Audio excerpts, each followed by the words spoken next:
Captain Elena Vasquez squinted through the viewport of the colonial transport as it descended toward Kepler 442b.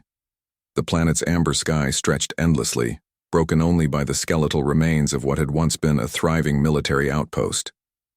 Her husband Marcus adjusted his engineering scanner beside her, shaking his head at the readings.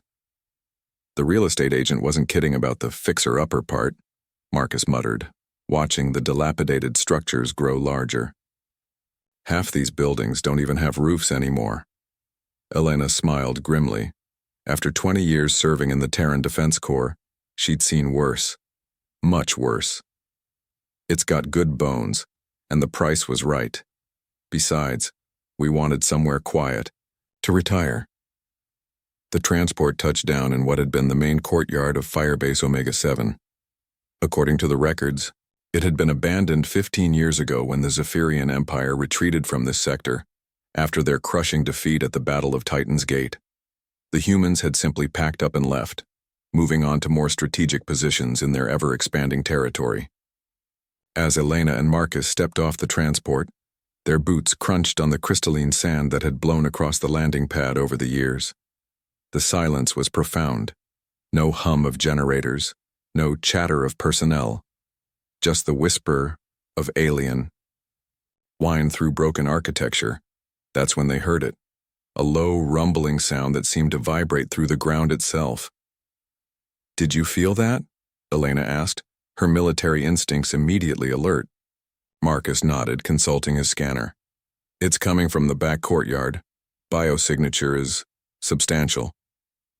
They made their way through the abandoned corridors, past empty barracks and stripped command centers. The sound grew louder, more distinct. It wasn't mechanical, it was organic. Breathing. Labored, painful breathing. The back courtyard had once been a vehicle depot.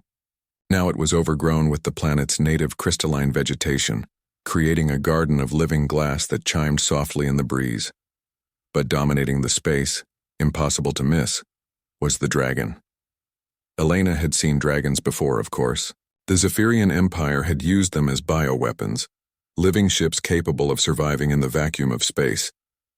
But this one was ancient. Its scales dulled from their typical iridescent purple to a weathered gray. Massive chains, each length the size of Elena's torso, bound the creature to a series of reinforced posts driven deep into the planet's bedrock.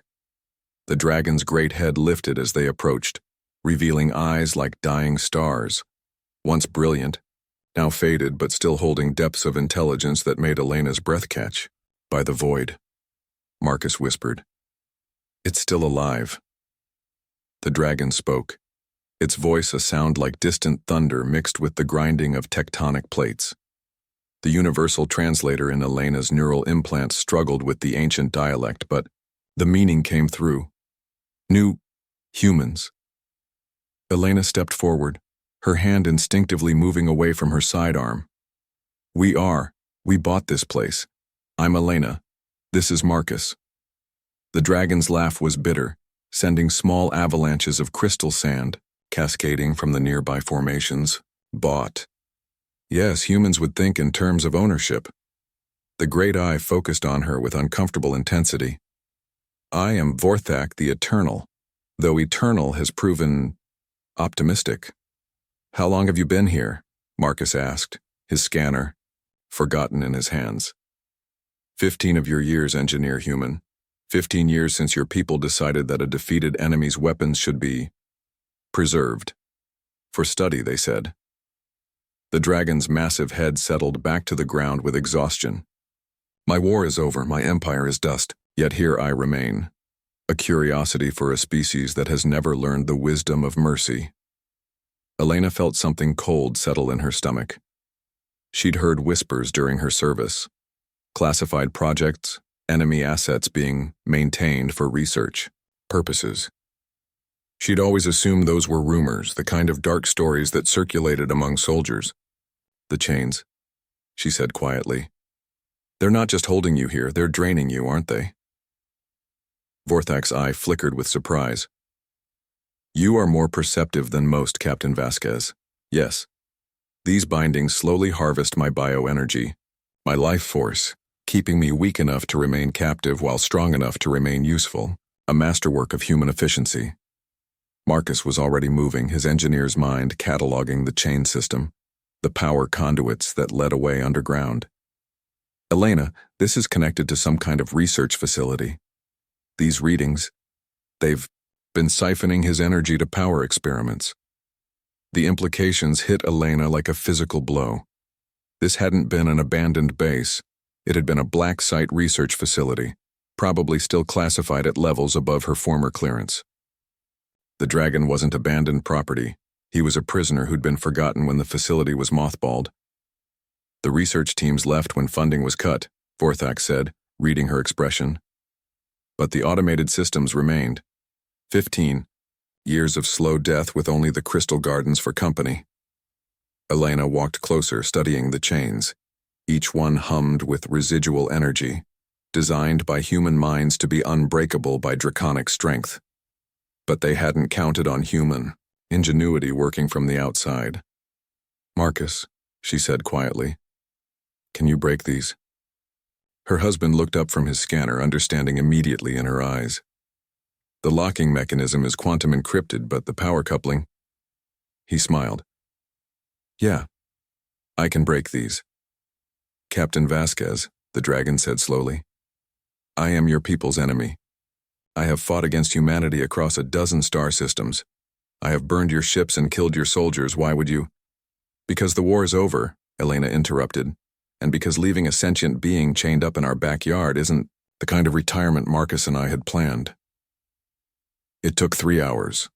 Marcus worked with the focused intensity that had made him the TDC's best field engineer, while Elena used her command codes to override the automated security systems that had been left running on minimal power.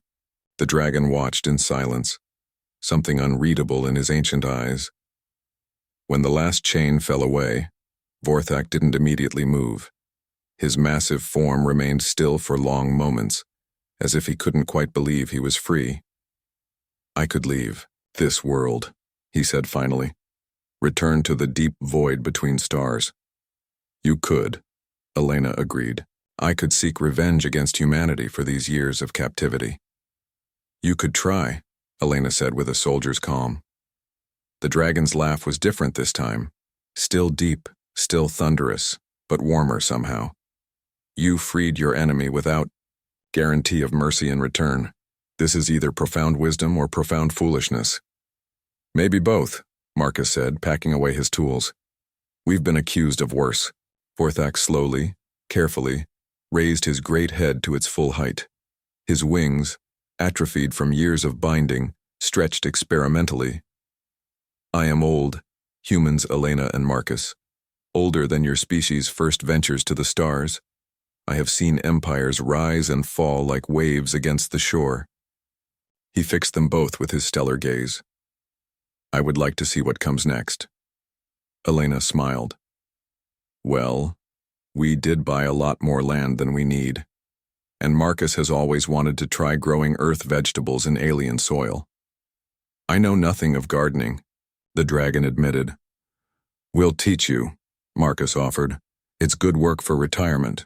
As Kepler 442b's twin suns set behind the crystal formations, painting the sky in shades of gold and amber, 3 unlikely neighbors stood together in what had once been a prison, and was now, perhaps, the beginning of something entirely new.